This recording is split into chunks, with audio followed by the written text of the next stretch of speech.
Mr. Katz, when we broke for the tape change, we were discussing about your internship in Camp Rucot. Is there anything that you wanted to add? Well, I brought up most of the points, but I didn't say anything about the food.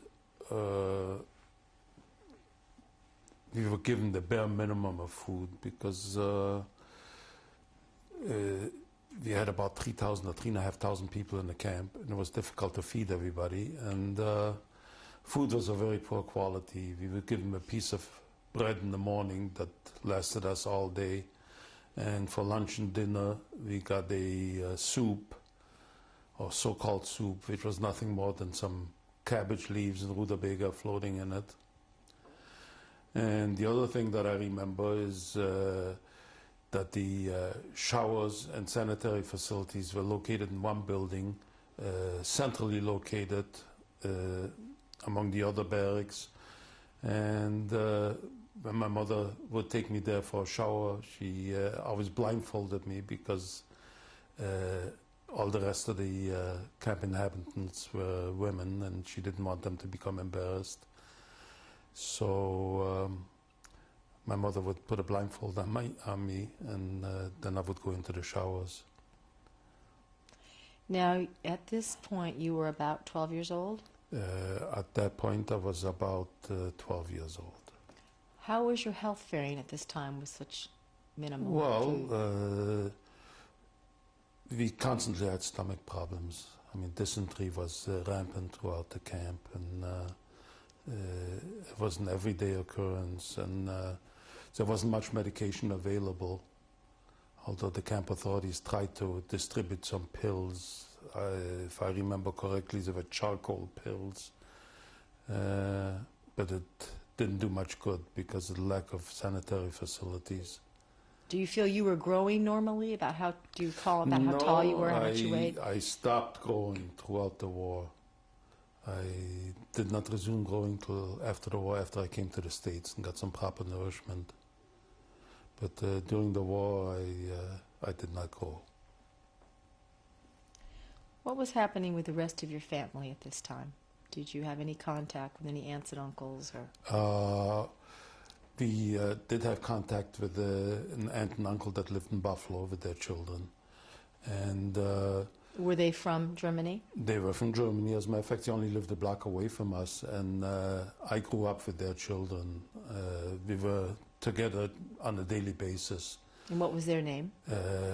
My aunt and uncle was Leah and Golda Katz, K-A-T-Z, which is the name that I adopted later on. Whom were they related to, your mother or your father? Ironically, to both. My aunt was my mother's sister, an older sister. But because my father and mother were cousins, first cousins, the relationship was on both my father and my mother's side. But my aunt was my mother's sister. And so how did they make their way to Buffalo? Well, they, when the program started after Kristallnacht, they hid in the Swiss embassy in Leipzig. And through a circuitous route that took them through Italy, they were able to come to the United States. My uncle had a brother who had been a resident of the United States for a long time, and he sent them all the paperwork necessary to emigrate to the United States. And they got out of Germany just in the nick of time in the early part of 1939. So at this point, did you and or your family have any hopes of joining them, any plans? We did have plans. As a matter of fact, once they became established in the United States, they sent us all the paperwork necessary to emigrate to the United States. And they, as a matter of fact, my uncle at that time, being new in relatively new in the United States, went to the credit union and borrowed the money necessary for our passage, and he had sent us that so that we would be able to come to the United States. So what happened next, Mr. Katz? Well, after we received all the necessary immigration papers, my father, as well as my mother and I, were sent to a camp in the southern part of France, near the port of Marseille, because that's where we would have embarked to come to the United States. And we were reunited in that camp. What was the name of the camp? The camp was called Les Milles, L-E-S, in capital M-I-L-L-E-S. And it was located in an old brick factory. And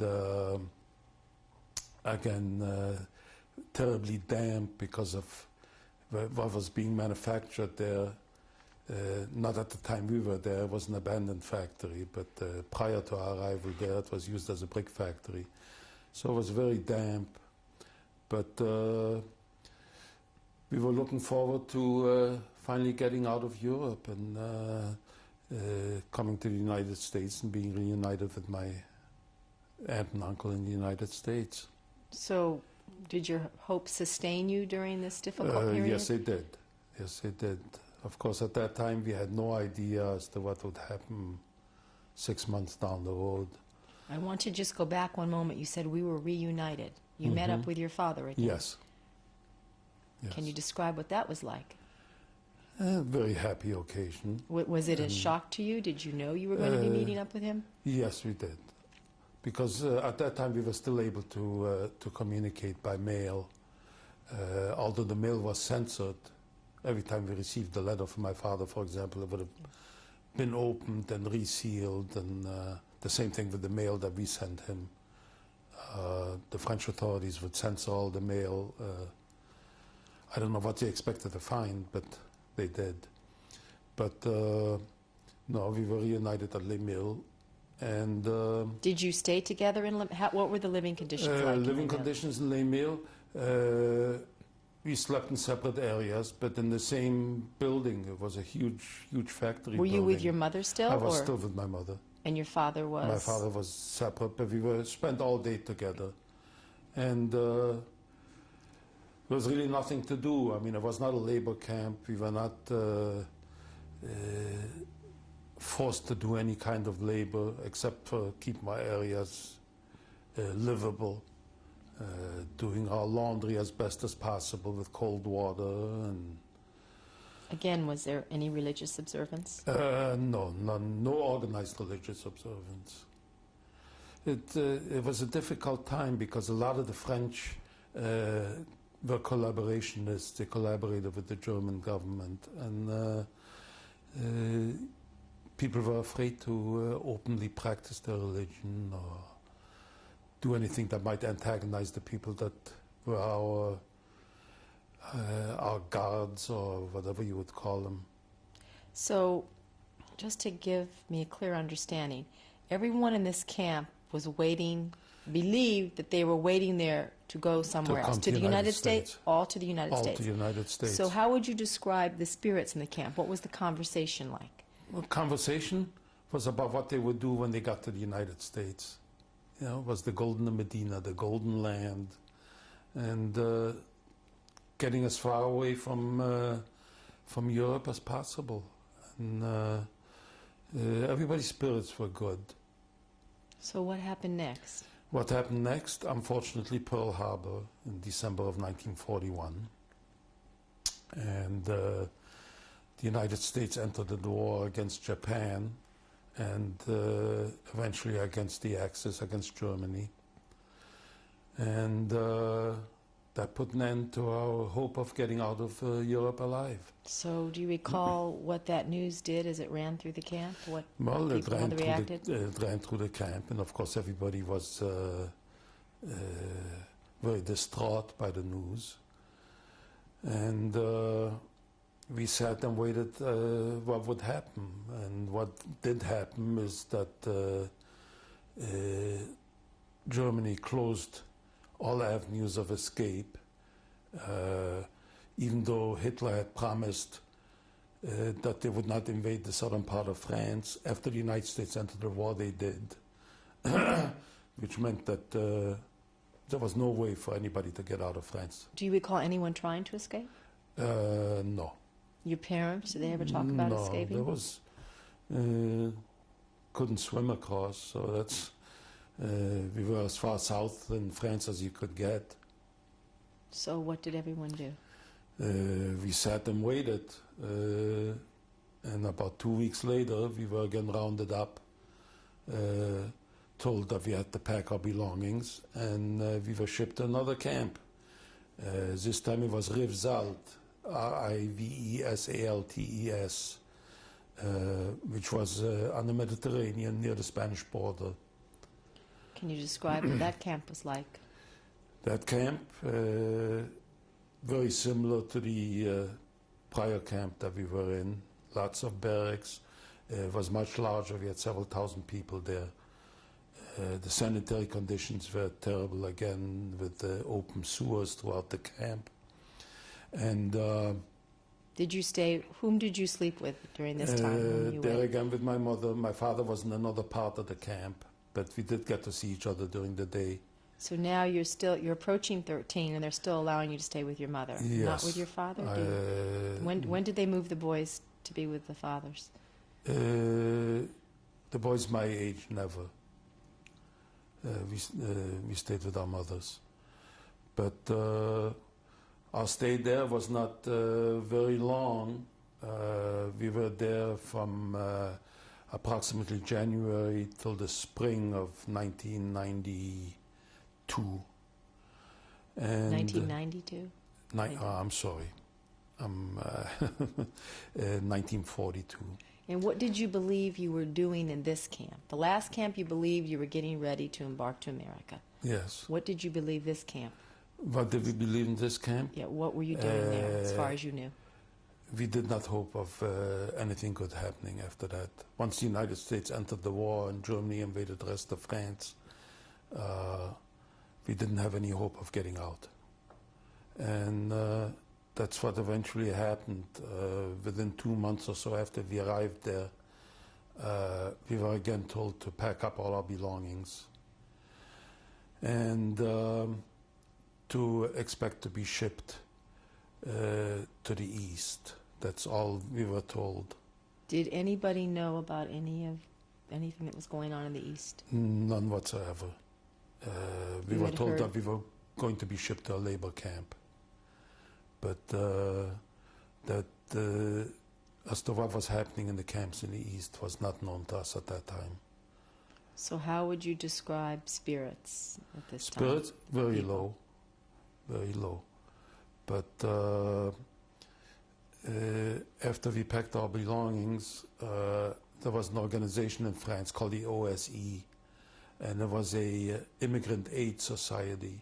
What did that stand for in French? What is that? In French, it was Œuvre de Secours aux Étrangers, or Society for the Aid to Strangers or to aliens. And who ran this society, or what kind of people were involved with it?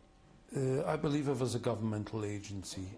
It was not strictly a Jewish organization, but of course at that time they were very much involved in trying to save Jewish lives in France. But they were not able to do anything with the adults, but they did convince the Vichy government, which was the French government, to release the children. So the children were separated from the parents at that time. What did your mother tell you? What did your parents say to you? Well, it was a very tearful goodbye. Of course, we did not know whether we would ever see each other again. Did you And recognize that as a child? Did you worry you wouldn't see him again? my parents did, I didn't. Children have a completely different outlook on things than the adults did. But Describe what your outlook was.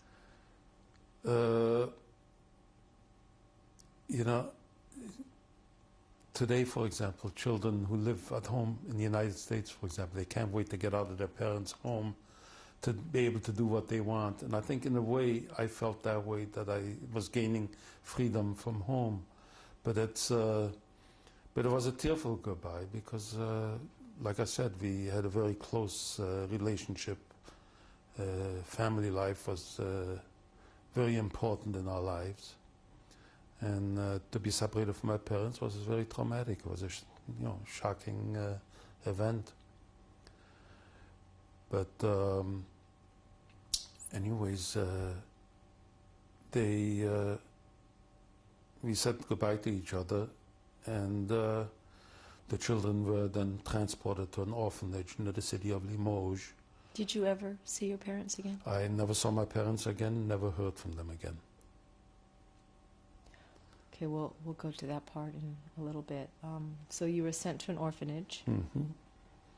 Can you describe that? Yes, the orphanage was it was in an old castle near Limoges, and we were well taken care of. A lot of children ranging in age, I would say anywhere between 6 and 13 or 6 and 14. And the food was relatively good. They made a major effort to take good care of us. Do you recall the name of the orphanage? Well, the castle was called Montintin, Montintin, and It was in a castle?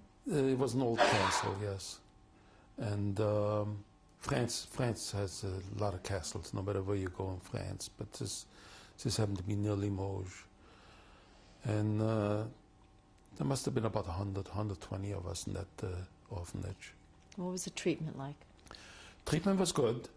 Discipline was very strict. Now they knew you were. They knew you were Jews. They knew we were Jews, but at that time France hadn't been entirely occupied yet, and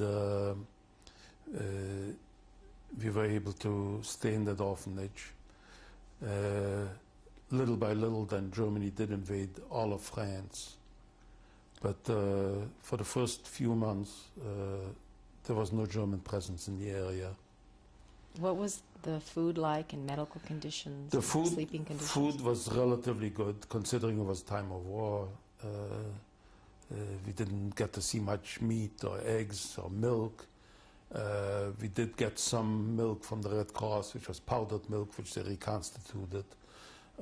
We had a lot of vegetables to eat.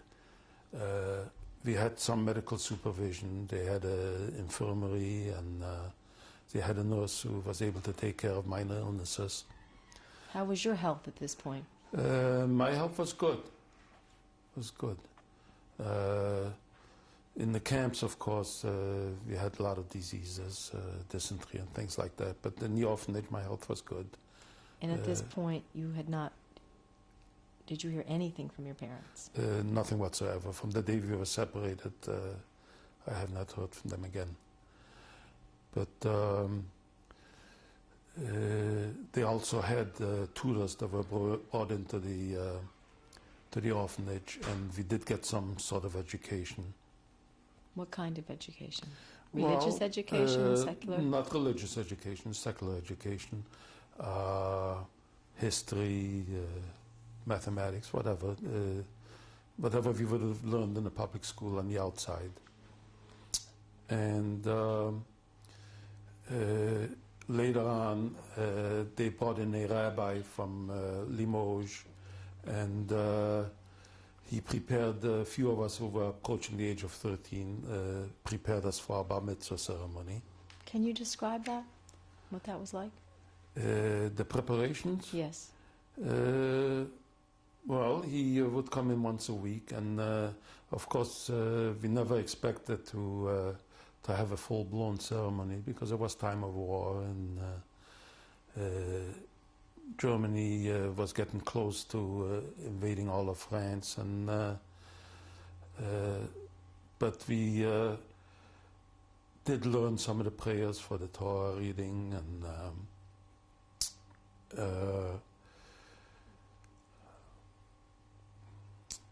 what else?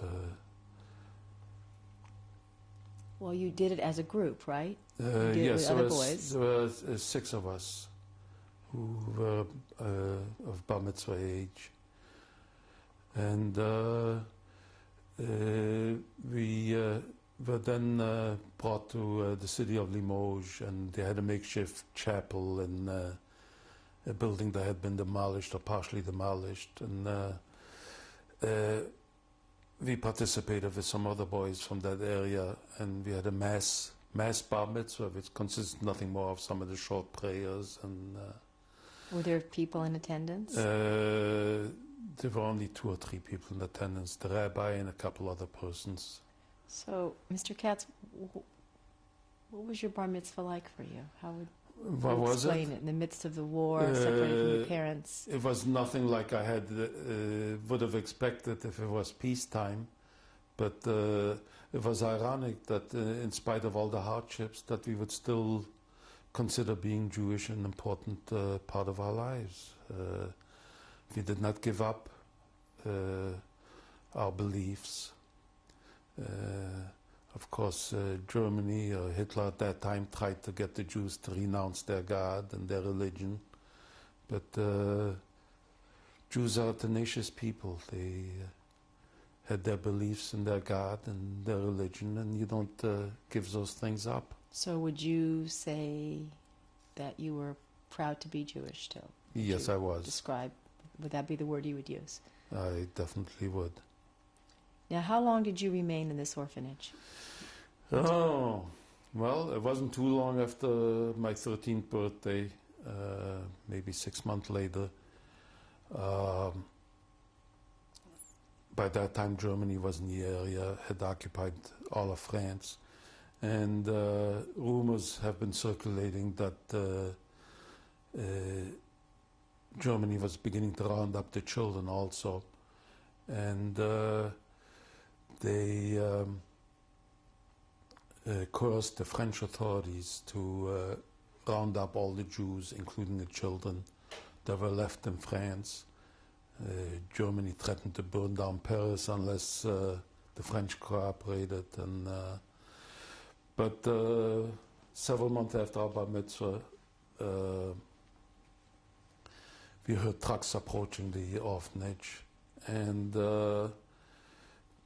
we had a feeling that the Germans were coming for us. So 2 of us were upstairs on the 2nd floor, and we jumped out of the window. Do you remember the other person's name? No. Was it was a a boy? long time. Another boy. It was a long time ago. And, you know, you have to remember it's more than 50 years since those things happened. And I was young, first of all, and number 2, a lot of things have happened since then, and that's a lot of names and exact dates are no longer fresh in my mind. But we did manage to jump out the window and hitched a ride on a farmer that was hauling garbage on a horse-drawn wagon. And did he know you were on his wagon? no, yes, he did, but he didn't ask any questions. But we rode on the wagon for 2-3 miles until we felt we were safely far enough away from the Germans not to be caught. And then we jumped off and hid in a barn. Mr. Katz, did you ever find out what happened to the children who were left behind in the orphanage? No, I didn't. I imagine that some of them might have been shipped off, or I don't know if some of them escaped before the Germans came or what happened. The only thing I'm aware of is myself and that one boy who happened to be with me upstairs, and we got away together. So what happened next? Well, it was difficult for 2 people to stay together, not arouse suspicion, so we separated. And from that time on, I was on my own. And when I was still with my parents and other adults in the camp, the topic of conversation was, well, if only we could get to Switzerland, because Switzerland is a neutral country, we would be safe. So I always remembered those conversations. I didn't know much about the history of Europe at that time, or the different politics of various countries, but I remember the conversation that my parents had with other adults. So I decided I'm going to make my way to Switzerland, and that's exactly what I did. I was about 13 and a half at that time, and by foot, or if I could catch a ride on a farmer's wagon or something like that for a few miles, It took me several months to get across France, and I finally reached the Swiss border. Let's describe that a little bit, what that was like. You were just over 13 years old. You were by yourself. Right. Tell me, did anyone ever help you? How did you eat? Where Did anybody you sleep? ever help me? I would stop on a farm, and some of the farmers would help me provide some sort of food. And if nobody provided food, then I did the best I could by stealing whatever I could. Where would you steal from? From a farm, if there were vegetable crops or fruit tree or whatever I could do to survive. And what did you wear for clothes? Clothes? I had the clothes I had on my back, that's it. What was it? Can you describe it? A shirt, I had an old jacket, pants, shoes with holes in them. And what time of year was this? Was it cold? By this time it was fall. So it wasn't cold in France. It wasn't cold till I got into the mountainous area near the Swiss border. But while you were on the run making your way to Switzerland, where did you sleep at night usually? Where did I sleep? Usually in some farmer's barn. I didn't sleep at night. I used to sleep during the day because it was safer traveling at night where I wouldn't be seen so easily. Were you scared? I was scared to death. But it was a question of survival, and the survival instinct in people is very strong, mostly when you're in danger. And I knew that I had to make sure that I was not discovered, that I wasn't found by the Germans. Were you ever afraid that anybody would turn you in, any of these farmers or their families? There was always a possibility. How did because you manage? a lot of French people did collaborate with the Germans, so you never knew who you were talking to. I never told anybody that I was Jewish. What name were you using at this point? I didn't use any names. I didn't give them any names or anything. I just told Mom on my way to another city or something like that. Do you think anyone suspected that you were Jewish? Possibly. And they just ignored it? Possibly. But you didn't take any chances in those days because a lot of French people were collaborators. How did you negotiate the geography by yourself? How did you know how to get to Switzerland? The geography? Well, in school we learned the various cities, how they were located in relationship to the Swiss border. So, and you ask directions to the next city or the next town. So, but it took me approximately 3 months to get across France. And I got to the Swiss border. Mr. Katz, one moment. You said you got to the mountains. Mm-hmm. What was that like? Was that harder for you traveling by yourself and colder? Or? Well, it was because, of course, the higher you got, the colder it got, and by then the mountains had snow on them. Did the travel become rougher also? Very rough, and but I was hopeful to get into Switzerland. So